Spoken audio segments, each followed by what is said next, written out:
leen bàyyiwaat ça fait quasiment une semaine. avant ñu leen di bàyyi lan moo xew fan yooyu y a également des tensions sociopolitiques. on est d'accord pas kon tension sociopolitique bi leen jàppoon tension sociopolitique boobu moo tax ñu bàyyi leen moo tax ñu naan nañ décrisper nañ apaiser et c'est une bonne chose kon encore une fois waxu duñu ay détenus politiques nañ ko teg fële loolu kenn mënu ko gëm tegul ci dara. maintenant pour répondre à votre question effectivement métti na parce que moi à la base je suis un avocat d'affaires de formation et d'exercice man looluy suma métier et du pénal des affaires pénal général bii may def depuis plus d'1 an je le faisais rarement parce que moi j'ai fait du droit des affaires la preuve j'interviens pro bono dans le cadre de ces procédures là maintenant xam nga la ko waral Pape un avocat ak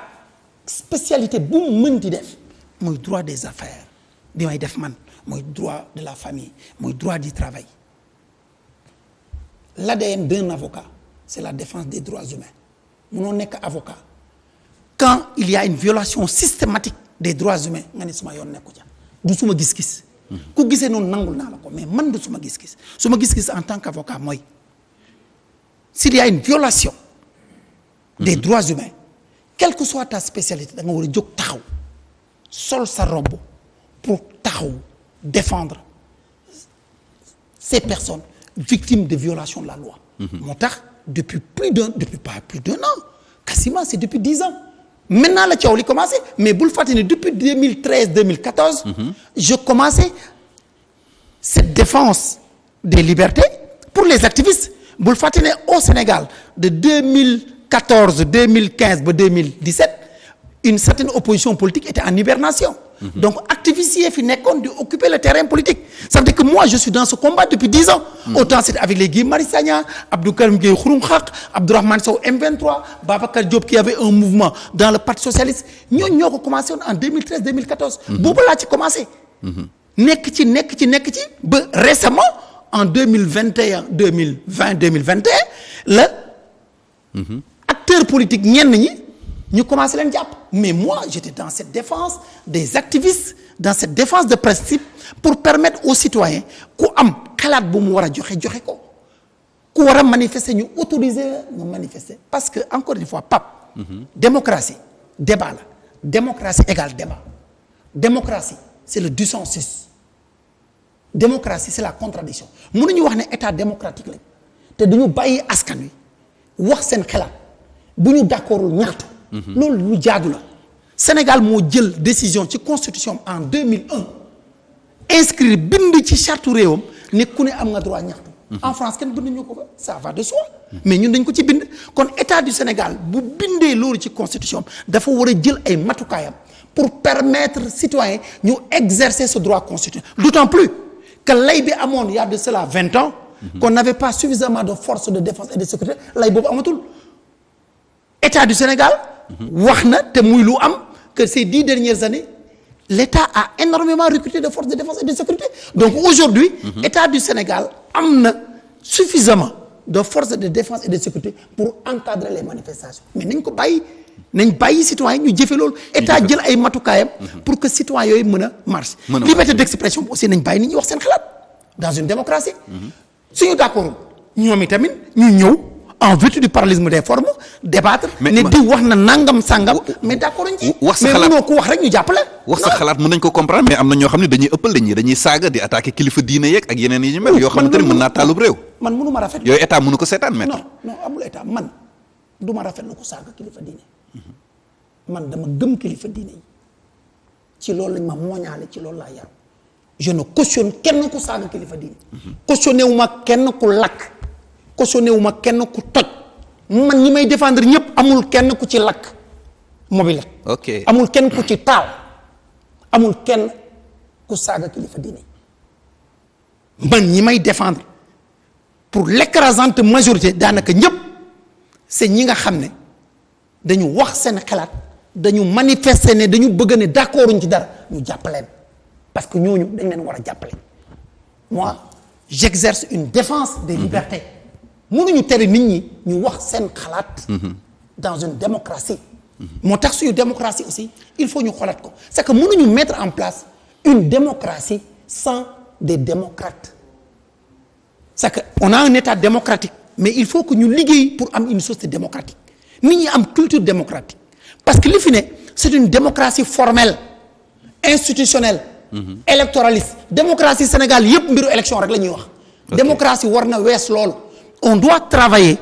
pour l'émergence d'une démocratie citoyenne pour que citoyens yi yépp quel que soit leur niveau ñu xam li leen war li leen warul lan mooy seen sañ-sañ lan la leen yoon tere noonu la ñu mën a avancer loo réew mi et non pas nekk ci démocratie boo xam ne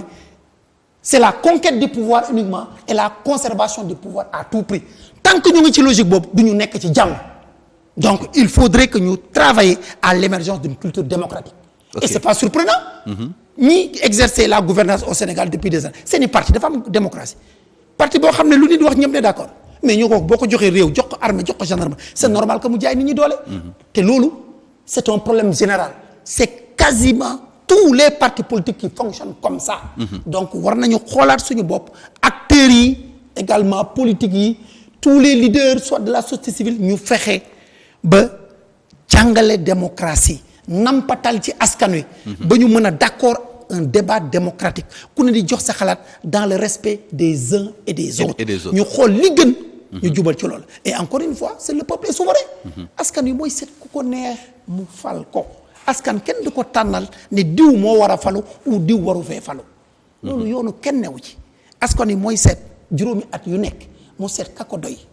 bu nekku ne ci nguur gi mu évaluer bilan bu la war a joxat mandat jox la ko mu seet doy na la ou doy ko mu seet keneen doy na ko ou doy ko donc c'est le peuple est souverain donc nañu débattre na citoyens yi na organisation politique yi joxe seen xalaat bàyyi askan wi bu bés ba jotee mu wax xalaatam askanu Sénégal ñu ñor lañ ñu am dégg-dégg lañ ñu am gis-gis lañ xam nañ li ñu bëgg te li ñu bëgg kenn mënu leen fa teree dem d'accord la preuve que xam nañ li ñu bëgg biñ ne question troisième mandat coow li dafa mel ni tout léegi mal ci réew bi ñu njiitu réew mi ne defatuma troisième mandat gis nga dafa am akal bi xamul tax parce qu'il y a un temps électoral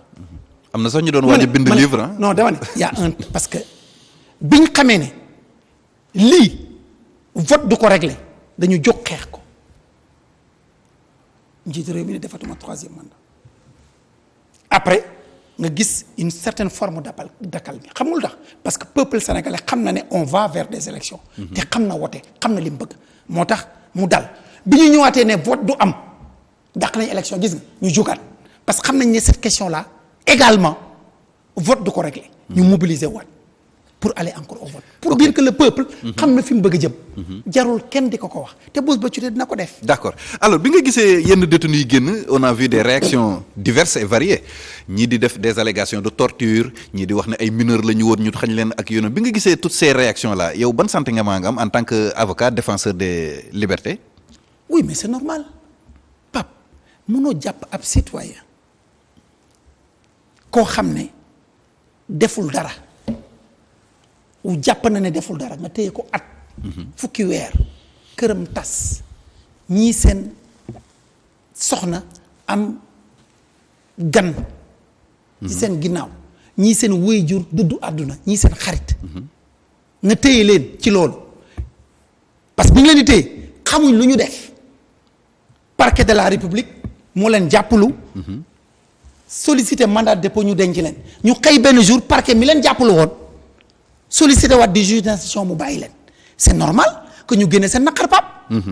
xam nga lu waroon noo bett nit ñi ñu génn noppi au moins loolu c'est cathartique c'est thérapeutique ñu wax leen naqari li ñu dund ñu wax ko maintenant li ñu wax lépp est-ce que noonu la amee man xaw ma ca dara li ma xam am na lu ñu wax loo xam ne man fekke naa ko waaw dama ne non du ma yegg foofu parce que man lu ma xamul du ma ko seede waaye li ma xam mooy am na lu ma dégg loo xam ne lu am la man gis naa sumay client yoo xam ne police dañ leen dóor ba gaañ leen waaw oui mais du ma lim tooy tour nekk ma fi loolu mais loolu lu am la policiers yi leen déglu ak gendarme yi xam nañ ko à la cave ñu ñëw ak seen bopp yu toj ak seen gaañu-gaañu ñii ñu dóor leen ba damm leen loolu lu ma gis la donc loolu mën naa ko seede donc les forces de défense et de sécurité ont parfois usé de violence, ont violenté, n'est-ce pas, ont brutalisé certains citoyens qui ont été arrêtés. maintenant benn cas de torture laa ci gis benn. kese maintenant gis naa violence gis naa brutalisation mais benn cas de torture laa gis. koo xam ne dañ ko torturer parce que gis naa ko vidéo bi maa ko yor maa ko produire devant le juge d'instruction kenn du natable ne kooku dañ ko torturer kenn cas de torture lu am la kenn du ko. donc gars yi torture bi ñu wax am na kon c'est la réalité. kenn am na kenn koo xam ne. ok Pape Ablaye Touré dañ ko torturer je l'affirme parce que maa ngi ak vidéo mu ngi ci dossier juge bi produire naa ko ñoom ñëpp gis nañ ko. ok benn cas man lu ma xam te gis ko lay seede moom dañ ko torturer je suis formel. donc pour le cas de Ablaye Touré. maintenant d'autres ont été violentés ont été brutalisés dóor nañ leen ba gaañ leen mais dóor ba gaañ tekkiwul ne torture la. ok c'était bavure policière parfois mais en tout de cause lu am la maintenant est-ce que ñi seede am na lu ñu ci yokk loolu xaw ma ca man bu may wax damay wax li ma gis en tout cas li ñu wax am na ci loo xam ne man gis naa ko fekke naa ko parce que may avocat yi bu ñu leen di jëlee police. maa ngi toog police j'ai été toujours là-bas au moment des auditions donc bu ñu leen di indi dañ leen indi ak seen gaañu gaañu ci yenn anam lañ leen jàppee loolu fekkewu ma ko en tant qu'avocat. bu ñu leen di indi gendarmerie fekkewu ma ko mais gis naa ñoo xam ne dañ indi ak seen i gaañu gaañu ça je peux le dire je peux témoigner sur cela. léegi loolu lan moo ciy pexe wala boog ñooñu lan lañ mën a def pour le cas de Ablaye Touré bi nga xamante ne dañ koy wax. parce que ba ñuy indi la présence de l'avocat dès l'interpellation c'était pour que ñenn ñi duñu wax ne dañ maa dóor pour ma nangu li ma doon defee ak yoon mais bu fekkente ne duma yi dafa jiitu laata ngay sa avocat di yegsi foofu moom lan moo ciy pexe. ces violences et ces bavures policières man fekkewuma ci commissaire dama gis ñu indaale ko man. certains de mes clients donc du ma ne ci police bala amee ak gendarmerie. dañ leen indi ma gis leen. ñu indi leen kaaf ñu ñëw ñu dem à l'hôpital am na ñoo xam ne directement li leen yóbbu pavillon spécial ñii ñu yóbbu leen prison ñu kunne leen traité loolu lu ma gis la bañ leen di jàpp fekkeewu ma ko mais ces faits de violence existent et il y a un cas de torture bu ma gis maintenant ce qui est regrettable mooy lan mooy les autorités les hautes autorités policières xam ne y a des bavures parfois des citoyens ont été violentés la justice xam ko et aucune procédure ni administrative ni judiciaire n'a été initiée contre ces agents ou ces officiers de police judiciaire qui ont été à l'origine de cela loolu lu may ñaaw la te jaaduwul dans un état de droit la police n'est pas au-dessus de la loi les avocats ne sont pas au-dessus de la loi même les magistrats ne sont pas au-dessus de la loi kon képp ku jalgati yoon dañ la war a teg ci yoon kon mënuma gis ñu jàpp ay citoyens dóor leen gaañ leen ñëpp gis leen justice gis leen acteur justice gis leen ñu gaañu te joxewuñ ci benn suite loolu du suuxat suñu démocratie du dëgëral suñu état de droit kon dañ koy ñaawlu il devait y avoir des procédures yoo xam ne ñoom ñoo ko initier les autorités administratives une enquête administrative pour déterminer les responsabilités et même également une procédure judiciaire pour ñu sanctionner ñi nga xam ne ñoo ko def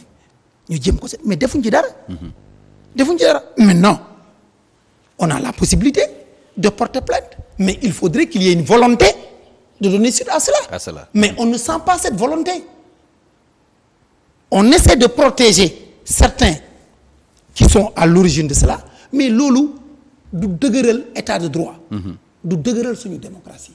donc autosaisine ngay xaar foofu en fait. mais non dafa war a am autosaisine ou bien même ñun bu ñu déposer plainte ñu def suite. Il est arrivé moi dans un passé récent que je dépose une plainte contre un officier de police judiciaire mais ça n'a connu aucune suite. Ok. Dans quelle affaire? Non du ma nga ko wax non. J'ai pas la peine. Mais dans aucune suite c'est une plainte que j'avais déposée contre un commissaire de police ba tey ça fait 3 ans 4 ans. C'était avant ces événements. dafa dóoroon sa client wala. ma ne ba tey mujjul fenn. ok am naa client boo xam ne également en prison lañ ko violenté j'ai déposé une plainte ba tey France dal di xëteen. c'est qu'il y a aucune volonté de notre justice à régler cela te justice bi aussi dafa war a bàyyi xel lool. il y va de sa crédibilité. mënuñ nekk ci benn réew moo xam ne parce que force de défense nga des sécurité que da nga war a exercer une violence loolu yoon mayewu ko. C'est inacceptable et intolérable. Rien ne peut justifier une atteinte à l'intégrité physique des citoyens même boo reyee nit dañ la war a jàpp enquête la jébbal la yoon kenn waru la laal lu toll ni tarafatu ay nit ci sa cër kon loolu am na effort buñ ci war a def naam waxuma ne effort amul par rapport ak li amoon ça fait 30 ans mais